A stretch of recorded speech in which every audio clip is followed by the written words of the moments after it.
Hi everybody. Now I was going to save this reading and do it tomorrow on the Trump-Putin meeting. But I just couldn't wait. So many questions were rushing around in my head. And I thought, I'm intrigued. I want to know what is going on. So it is so weird. We've got so used to the weirdness of Trump's presidency that to a certain extent we've stopped reacting to this. But let's face it, it's very odd that the President of the United States should angle for and really push a meeting with Russia at a time when they have been meddling in elections in the United States and around the world, to believe the Russian representatives who say, no, we didn't. No. They told me they didn't. I mean, it's pathetic. It's pathetic, and we've forgotten to react, to some of these more outrageous situations, and this is one of them. And, given the meddling in the election, you wouldn't expect the loser of the election, i.e. Hillary, to want to meet with the Russians, but normally you really wouldn't expect the winner either to want to draw attention to that relationship. It's kind of high risk, it's really rad, really weird. So this afternoon, instead of doing what I was supposed to be doing, which is work for my real job, I spent some time devising a new spread just for this reading. So I'm going to do 3 cards on Donald, 3 cards on Putin, and 3 cards on the Republican Party, because these guys have just, again, gone off to Russia in great secrecy. Do you remember before Trump, when the President of the United States and other high-level lawmakers and officials went overseas, there was a whole press delegation went with them, and there were extensive probing interviews and analysis of, what was going on, blow-by-blow descriptions and stuff. No, those days have all gone. So, I'm going to do this reading, and so for each of these 3 cards, I'm going to do the motivation for that person for the meeting, what actually happens at the meeting, and the outcome of that.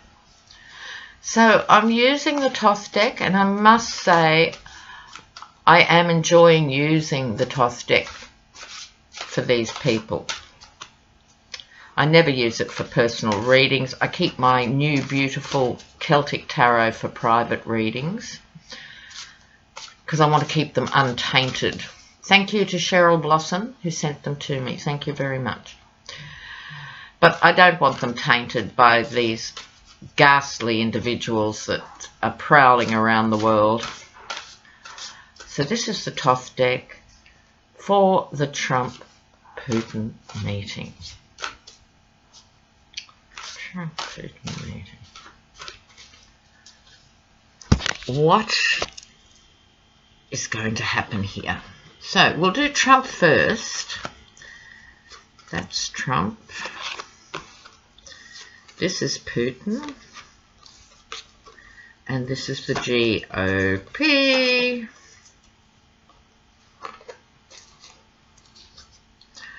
All right, what was Trump's motivation? I'm the president and I'm really strong and powerful, and I'm going to mix with other strong and powerful people around the world, and that's as it should be. So this is him thinking he's a pharaoh. Well, we've had him as the emperor. We've had him as a king. We've had him as Krusty the Clown. But this is the first time, viewers, his own motivation is he thinks he's a pharaoh. Beautiful. We know what happened to the pharaohs. All right. So what's actually going to happen? The Three of Pentacles, scheming, group work. Yes, yes, yes. So, he's there. As we know, he is Putin's plaything. So, Putin, who cannot possibly be that happy with the Donald because he's so unpredictable, he's so volatile, and so stupid. You know, you can do a lot with someone who's ruthless and ego-driven and so forth, but you can only go so far with someone who's as thick as a brick. So Putin's handicapped, but he's working with him presumably to do something with the next election. Okay, so this is still in Trump's lineup. So the outcome for Trump, the Queen of Discs or the Queen of Pentacles. You could make a bad joke and say he's Putin's bitch. But yes, they have money in common. They have that going on. But this is going to draw more attention to the money. I suspect, see, he's got two money cards here with this actual meeting. I think Donald's running out of money. I think Donald could be asking for more money. Now, this is interesting. The Queen of Pentacles. This is someone who manipulates with money. I think, let me share this with you, viewers. I'm not entirely sure. I'd be interested in what you think. I think this could be Putin actually agreeing to give him some money to go away before the next election. Let someone else step up to head the Republicans, someone who's got a quarter of a brain. In other words, bribing him to fuck off. Or it could be bribing him in the sense of, we'll just oil your wheels for a little bit longer, but we'll see what happens after November, will we? Okay, so there's some dirty money in there. Okay. Putin, what's his motivation? Ten of Swords, oppression. Look, we don't think Trump's nice, but Trump is a puppy compared with Putin. Trump is caring and sharing compared with Putin. This is the card of oppression in the toast deck. So Putin's a professional. He is a professional at everything he does, including ruling with an iron fist. So his motivation is for the world to see that Russia is winning the propaganda war. So he can go to the Russian people and say, look, these Westerners, look at these 7 Republicans, look at the President of the United States is coming to suck our toes. We have got the West where we want them. Oh, but he is under pressure. It's also not a one-way street. It's not just him exerting pressure, he's under pressure. I wonder what that's about.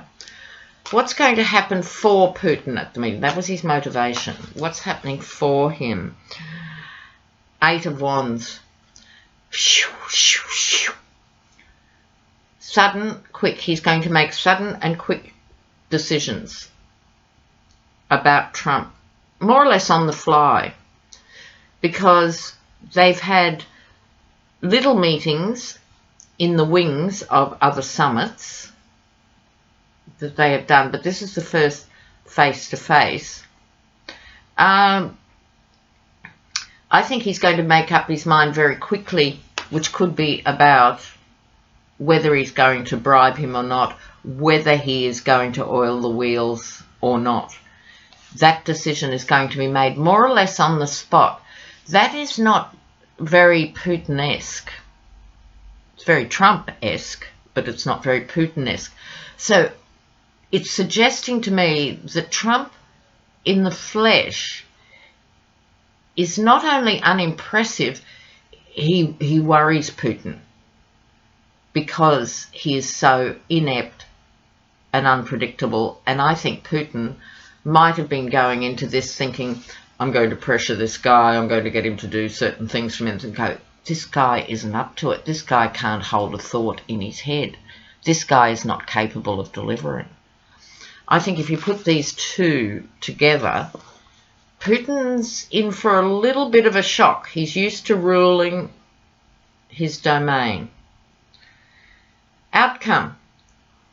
The Emperor. The Emperor is normally Trump, but this is firmly in Putin's little mini spread. He comes out as the Emperor. So no surprises there in the sense he's totally on top of Trump. Trump is amateur hour compared with Putin. You know, this is a guy who's run a dicky little family business compared with Putin, who has managed to inveigle himself into the front seat in the Middle East with Syria long before, but most particularly with Syria. He has got Trump ready to destroy NATO on his behalf. So he's been interfering in Europe for a long time. He has Asia at his beck and call because they're doing business. He's already entrenched in the United States. His tentacles are out there, and they're muscly tentacles. So, in the last column here is about these Republicans who've just been to Moscow. I think they're even still there. It's so recent. Their motivation, the star. Their motivation, inspiration. You know, they just want good things in life. So their motivation is they see their star, this particular group, in the ascendancy. They see the power is being aligned with Russia. It's certainly not being aligned with the people of the United States. It's certainly, they've forgotten to even pretend to be defending democracy. They've certainly forgotten the Cold War. I don't have a problem with dialogue and people talking with other people, even people who aren't very nice. But this isn't that. This is very, very strange stuff, that they are now committing themselves, in a way sharing a dream of being in bed with the Ruskies. What's going to transpire, or it might have transpired by the time I upload this, it probably has. I've lost track of what's happening when here, viewers. You know how it is. It's just so busy. So, let's put it in the past tense. What happened at their meetings? Well, here we go. It's called art in the toast deck. It's strength in the other cards. They were, if you put these two together, there's a naivety to them going into this meeting. And basically, I see this figure as Russia. And it's like they're the lapdogs of Russia. They think they're being strong by coming. And they were saying, I was reading in various things today, oh, we're going to talk about, you know, interfering in the elections, but it's all right because they said it was all right. We're going to talk tough about the invasion of Ukraine, and we're going to talk tough about Crimea. No, none of that, none of that, none of that. How's it going to play out for them? Oh, the Prince of Wands, the Chariot, one of the top chariots. I'll have different meanings. So that's going to send them catapulting down the road. It is going to haunt them. down the road. They've so lost touch with what the Republican Party used to represent. I've never liked the Republican Party, but it used to at least mouth things that were somewhat, let's say, I didn't like what I ever heard from the Republicans, but there was a sincerity to what they believed, you know, that everyone could do well in the United States. You know, they just had to work really hard. Crap. That only exists if you've got a level playing field, and you don't, and nor do most countries. But leaving my sociology hat off, this is a total commitment. This is charging forth with the chariot of the Russians that will so haunt them. They cannot backpedal. Look at the chariot. It only goes forward, somewhat out of control. It only goes forward, so they can't back up in the next month or two and say, oh, we didn't really mean to go to Russia. We just got a stopover in Moscow. They can't backtrack from this shit, right? They have fully gone in a significant number and said, we're here for you, Russia. Mother Russia. Right, it's bizarre. It is bizarre. Okay then, well, I found that interesting. There we go, troops. Another day in paradise, another day of madness. Okay. Hope your summer comes out. Fortify yourselves. Do some good things for yourselves. Don't let this occupy every moment. Wash it off sometimes and just enjoy a bit of the summer, because there is a lot of momentum happening. The end of July into August, and you've got to be fighting fit, guys. So, see you soon.